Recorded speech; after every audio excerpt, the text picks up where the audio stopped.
Hi guys, welcome back to my channel. चलिए कहानी आगे बढ़ाते हैं। पिछले पार्ट में हमने देखा था कि लेंचा और विंग के बीच एक प्यारा सा मूवमेंट हुआ था। दोनों के बीच एक रोमांटिक सा किस चल रहा था। दोनों की आंखों में एक नशा दिख रहा था। दोनों उस नशे में मदोस होना चाह रहे थे। लेकिन तभी अचानक विंग के शरीर से काला धुआं निकलने लगता है और उसका शरीर पूरी तरह कांपने लगता है। विंग की आंखें ब्लड की तरह रेड हो जाती है। लेंजा विंग को आवाज़ देता है और पूछता है, विंग क्या हो रहा है तुम्हें, मुझे बताओ। लेकिन विंग कुछ नहीं बोल पाता। ऐसा लग रहा था जैसे वह अपने आप से ही कोई लड़ाई लड़ रहा हो।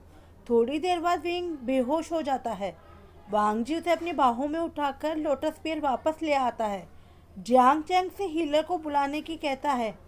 याली भी विंग की हालत की बात सुनकर दौड़कर उसके पास आ जाती है।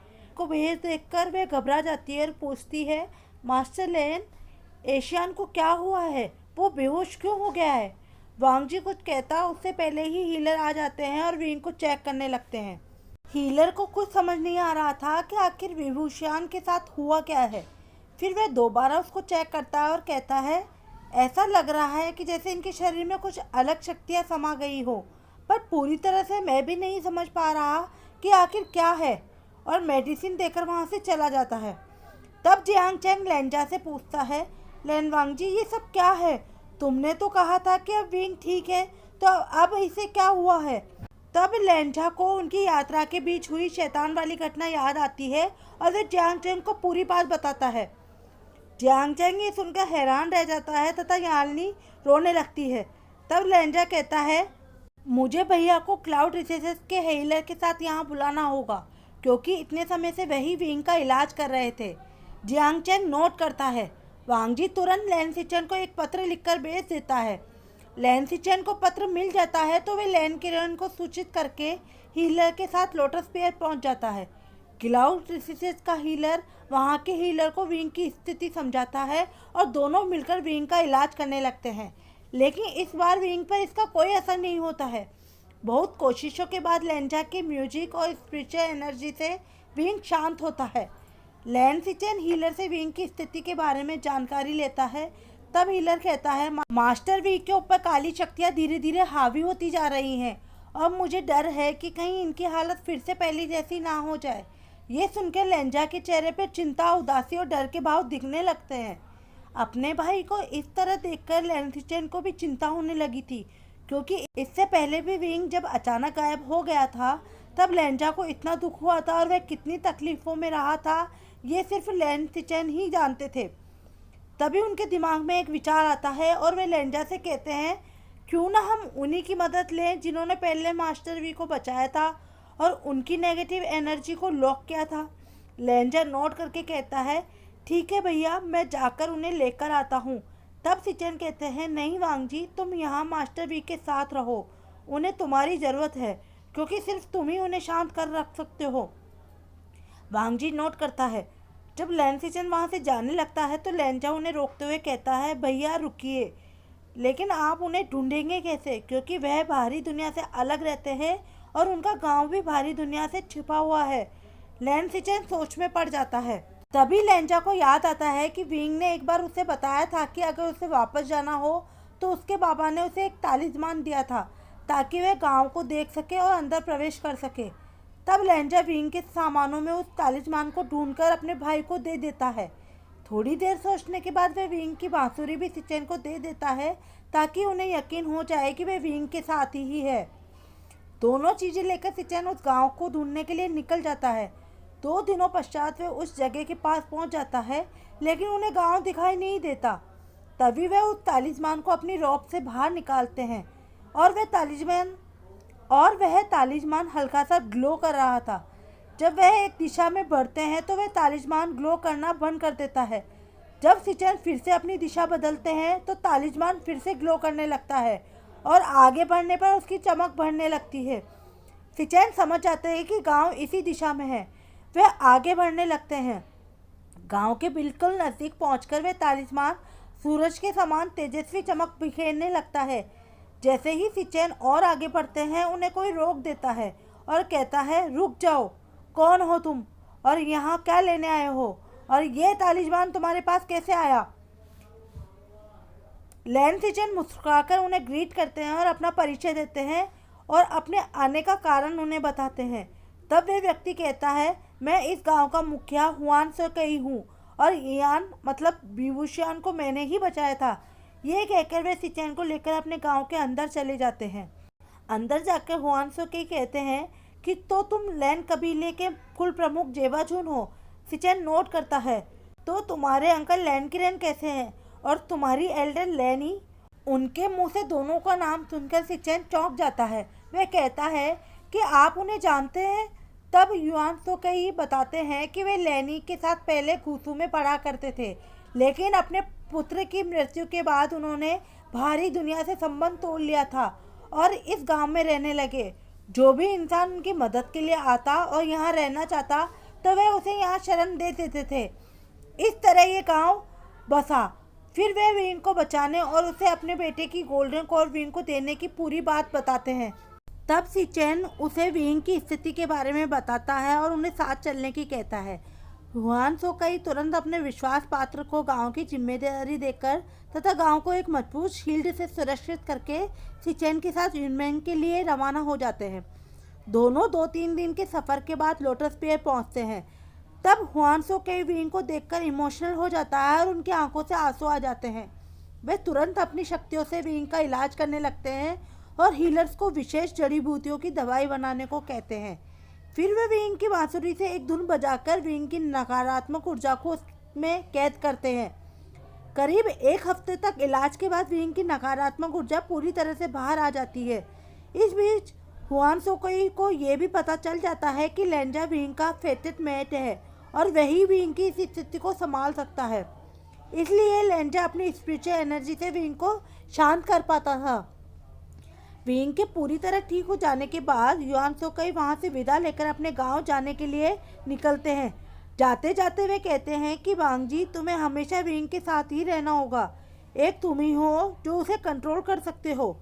वांगजी नोट करता है। तब वे कहते हैं कि अब वीन पूरी तरह ठीक है, लेकिन उसे होश में आने में समय लगेगा और तुम्हें उसे समय समय पर अपनी स्पिरिचुअल एनर्जी ट्रांसफ़र करनी होगी। वांगजी नोट करता है। लैन सिचेन हुआन सोकई को बाहर तक छोड़ने जाता है। जब वे वापस आते हैं तो जियांगचेंग जियांग यानली लेंजा को देखते हुए पाता है। तब सिचेन कहते हैं कि क्या हुआ? तब यानली कहती है कि मास्टर लैन ने कुछ नहीं खाया है और वह अभी भी मना कर रहे हैं और लगातार एशियान को अपनी स्पिरिचुअल एनर्जी दिए जा रहे हैं। इस तरह तो वह कमज़ोर पड़ जाएंगे। सिचेन नोट करता है और वांगजी की तरफ मुड़कर कहता है, वांगजी, लेकिन लेंजा नहीं रुकता। तब लैन सिचेन कहते हैं, ए जान। अपने भाई के मुंह से अपना ये नाम सुनकर वांगजी रुक जाता है और उसकी आंखों से एक आंसू निकल जाता है। सिचेन अपने भाई को गले लगा लेता है और कहता है कि मास्टर वी अब ठीक है और उन्हें जल्द ही होश आ जाएगा। वांगजी के शांत हो जाने के बाद सिचेन उन्हें पूरी बात बताते हैं कि इमोर्टल युआन सोकई ने अपने बेटे की गोल्डन कोर मास्टर वी को दी है और चूंकि वह इमोर्टल है तो उन्होंने अपनी शक्ति से उस कोर को अपनी शक्तियों से और ज़्यादा स्ट्रॉन्ग बना दिया है। इसलिए दोबारा नकारात्मक ऊर्जा के प्रभाव के बावजूद मास्टर वी ठीक है। गोल्डन कोर वाली बात सुनकर सभी हैरान हो जाते हैं। वे सोचने लगते हैं कि आखिर विभूषण की अपनी गोल्डन कोर को क्या हुआ। तब सिचेन कहते हैं कि हमें नहीं लगता कि मास्टर भी हमें इस बारे में कुछ भी बताएंगे, इसलिए हमें एम्पैथी के द्वारा ये पता करना होगा। तब वे सभी एम्पैथी करने लगते हैं। लेंजा वींग का हाथ अपने हाथों में ले लेता है और बाकी सभी एक दूसरे का हाथ पकड़ लेते हैं। तब उन्हें पता चलता है कि विभूषण के साथ क्या क्या हुआ था। कैसे वैन कबीले के आक्रमण के बाद जियांग चैंग की गोल्डन कोर वैन जूलियो ने क्रश कर दी थी और कैसे विंग ने वैन किंग के साथ मिलकर अपनी गोल्डन कोर जियांग चैंग को दी और कैसे 3 महीने वह आत्माओं की कब्रिस्तान में रहा और बांसुरी का इस्तेमाल करने लगा। ये सब देखकर सबकी आंखों से आंसू आने लगे थे। विभूषण किस नर्क से गुजरे थे, उसके बावजूद उन्होंने कभी अपना दुख किसी को नहीं बताया, बल्कि लोगों ने उन्हें ही गलत समझा। लेंजा तो बस विंग को देखे ही जा रहा था। कुछ देर के बाद सभी शांत हो जाते हैं और वहाँ से अपने अपने कमरों में चले जाते हैं। वहाँ बस लेंजा था जो विंग का हाथ अपने हाथों में लिए बैठा था। जियांग चैंग ये सब सुनकर बहुत दुखी हो गया था कि विभीषण ने उसके लिए इतना बड़ा त्याग किया था। तब यानली उसे समझाती है कि हमें अब एशियान की खुशी के लिए उसके इस फैसले का सम्मान करना होगा और उसके फैसले पर कोई सवाल नहीं उठाना। अब हमें एशियान को खुश रखना है और उसने जो हमारे लिए किया है उसके लिए हमें उसे खुश रखना होगा। उसे हर वो खुशी देनी होगी जो वो डिजर्व करता है। जियांग चैंग रोते हुए नोट करता है और अपनी बहन के गले लगकर फूट फूट कर रोने लगता है। अब 2-3 दिन और बीत जाते हैं लेकिन अभी तक विंग को होश नहीं आया था। लेंजा ही विंग का सारा काम करता था। वह उसे स्पंज बांध देता था, उसके रोप्स बदलता था, उसे समय से दवाई देता था और अपनी स्पिरिचुअल एनर्जी भी ट्रांसफर करता रहता था। वह विंग का पूरा ख्याल रखता था। एक बार जब लेंजा विंग को स्पिरिचुअल एनर्जी दे रहा था तब वहाँ यानली आती है और मास्टर लैंड मैं आपके लिए नाश्ता लेकर आई हूँ, आप नाश्ता कीजिए, तब तक मैं एशियान का ध्यान रखूंगी। वांग जी कुछ नहीं कहता, बस चुपचाप नाश्ता करने लगता है। थोड़ी देर बाद जब वांग जी नाश्ता कर लेता है तो यानली कहती है, मास्टर लैंड क्या मैं आपसे कुछ पूछ सकती हूँ? वांग जी नोट करता है। तब यानली पूछती है, मास्टर लैंड क्या एयुआन, एशियान और आपका? यानली ने अपना सवाल आधा ही छोड़ दिया था क्योंकि उसे पता था कि लेंजा उसके सवाल को समझ जाएगा। जब लेंजा ने कुछ नहीं कहा तो यानली ने लेंजा की तरफ देखा। लेंजा के चेहरे पर एक उदासी और एक डर दिखाई दे रहा था। यानली फिर कहती है, मास्टर लैंड उस दिन युद्ध के दौरान कैंप में जो भी हुआ था वो नशे की हालत में एशियान ने मुझे बताया था, इसलिए आप परेशान मत होइए। अगर आप नहीं चाहते तो ये बात मैं किसी को नहीं बताऊंगी, लेकिन मैं जानना चाहती हूँ कि क्या युआन? इससे पहले कि यानली अपना सवाल पूरा करती वांग जी हाँ में सिर हिला देता है। यानली की आंखों से आंसू आने लगे थे। इससे पहले कि वो और बात करते उन्हें विंग के कराने की आवाज़ आती है। दोनों विंग के पास जाकर उससे पूछने लगते हैं, विंग क्या हुआ? तुम्हें कहीं दर्द हो रहा है? विंग तुम उठ गए? थोड़ी देर बाद विंग अपनी आंखें खोलता है और लेंजा को देखने लगता है। वांग जी भी विंग को ही देखे जा रहा था। यानली हीलर को बुलाने के लिए वहाँ से चली जाती है। लेंजा विंग से पूछता है, विंग तुम कैसा महसूस कर रहे हो? तभी विंग अचानक वांग जी को अपनी तरफ खींचकर उसे कसकर गले लगा लेता है और जोर जोर से रोने लगता है। लेंजा को कुछ भी समझ नहीं आ रहा था कि आखिर विंग को क्या हुआ। विंग रोते रोते कहता है, मुझे माफ़ कर दो लेंजा, मुझे ऐसा नहीं करना चाहिए था। लेंजा मुझे माफ़ कर दो। वांग जी पूरी तरह से शॉक्ड में था कि उसे समझ ही नहीं आ रहा था कि आखिर विंग उससे किस बारे में माफ़ी मांग रहा है। थोड़ी देर सोचने के बाद उसे एहसास होता है कि शायद विंग उससे किसके लिए माफ़ी मांग रहा है। लेंजा के चेहरे पे उदासी आ जाती है और वह कहता है, विंग तुम्हें माफ़ी मांगने की ज़रूरत नहीं है। अगर मैं तुम्हें रोक देता तो शायद तुम आगे नहीं बढ़ते, इसलिए जो भी हुआ वो हम दोनों की मर्जी से हुआ, तो तुम्हें गिल्टी फील करने की ज़रूरत नहीं है। दोनों की बातें आगे बढ़ती इससे पहले ही यानली जियांग चैंग और हीलर के साथ वहां आ जाती है। उन सबको देखते ही लेंजा विंग से अलग हो जाता है। इस दृश्य को देखकर थोड़ी देर के लिए वहां खामोशी छा जाती है। तभी वहां लैन सिचन आते हैं जो वहां के ऑकवर्ड साइलेंस को दूर करने के लिए कहते हैं, मास्टर भी आपको होश आ गया? और वह हीलर को भी इशारों में अपना काम करने की कहते हैं। हीलर विंग को चेक करने लगता है और कहता है कि अब मास्टर भी बिल्कुल ठीक है, बस उन्हें थोड़ी कमजोरी है जो दवा और खाने से दूर हो जाएगी। ये कहकर हीलर वहाँ से चले जाते हैं।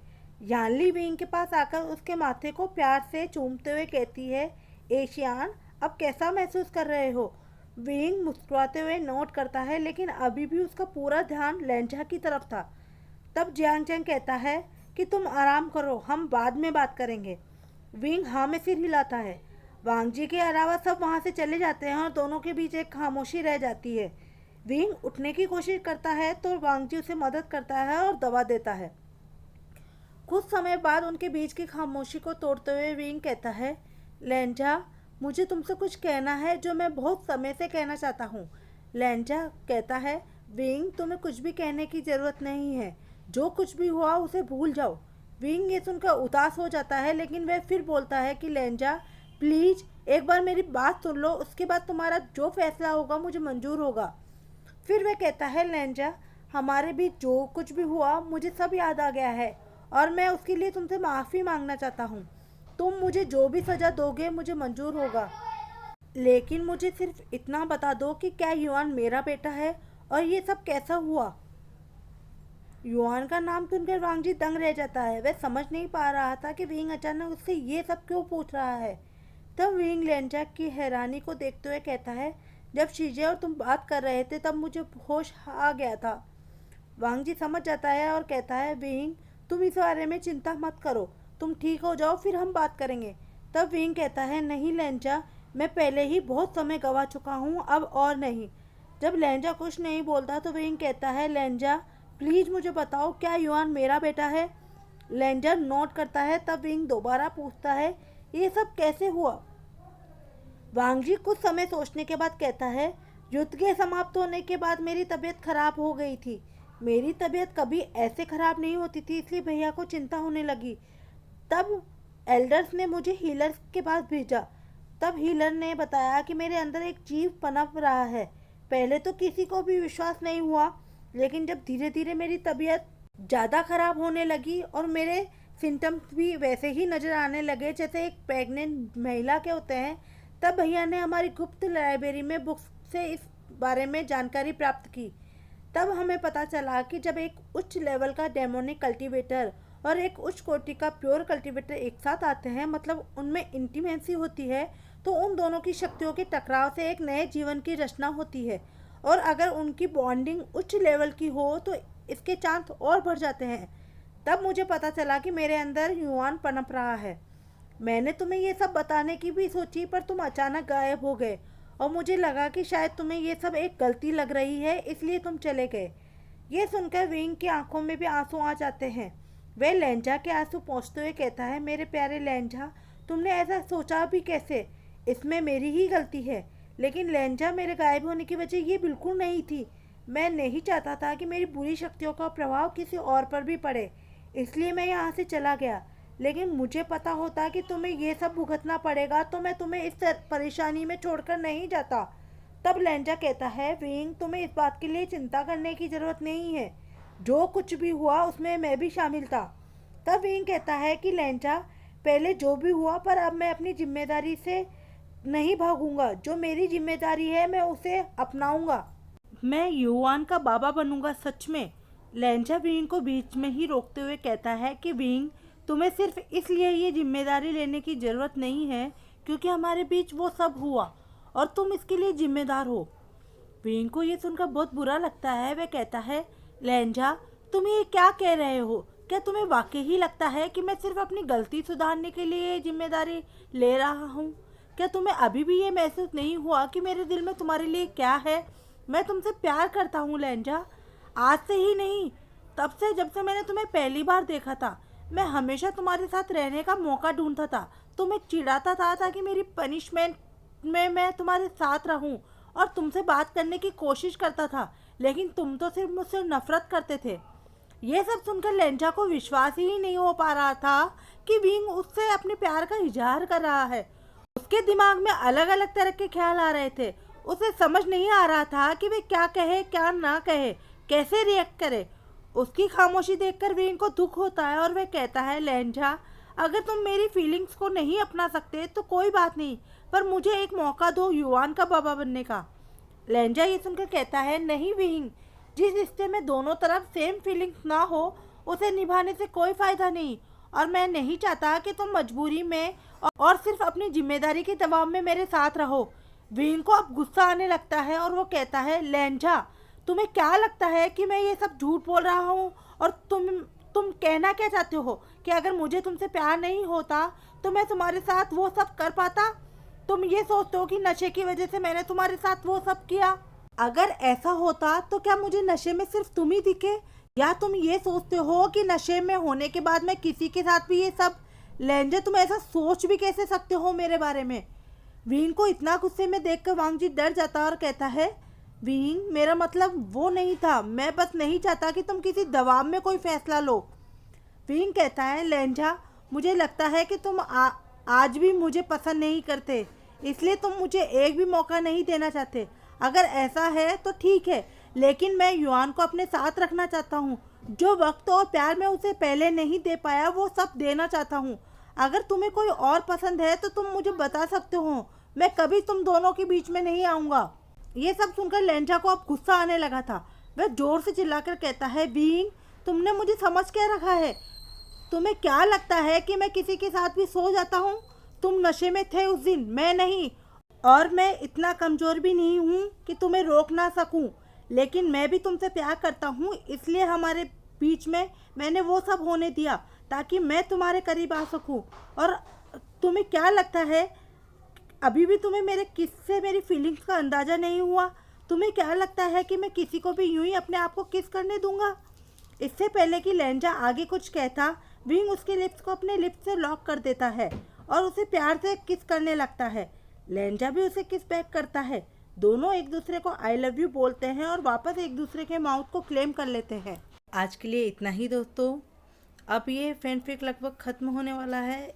नेक्स्ट पार्ट इसका लास्ट पार्ट होगा। उसके बाद हम कनेक्शन ऑफ लव को कंटिन्यू रखेंगे और कोई दूसरा मैं फैनफिक अभी स्टार्ट नहीं करूँगी। पहले कनेक्शन ऑफ लव को पूरा करूँगी, उसके बाद ही अब मैं कोई नया फैनफिक स्टार्ट करूँगी। तो दोस्तों, वीडियो पसंद आया हो तो लाइक कीजिए, शेयर कीजिए, मेरे चैनल को सब्सक्राइब करना ना भूले। Thanks for watching, bye bye.